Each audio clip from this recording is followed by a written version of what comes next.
मटियारी में खबर शामिल क्यों था। अजीज गुल खैबर की रिपोर्ट मुताबिक मटियारी प्रेस क्लब ते मरी ताज पारा मुंशियात के खिलाफ एहतजाजी रैली कढ़ी वही।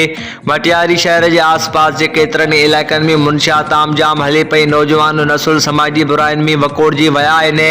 एहतजाजी रैली की अगवानी मरी ताज अगवाणन समेत सियासी समाजी अगवाणन शिरकत कई, जैमी वाहिद जान मरी, रईस महबूब मरी, पीटीआई अगवान कृष्ण कुमार फकीर उलायक ऐं सियासी समाजी अगवान ताज हैदर दरस एहतजाजी रैली में शामिल थिया।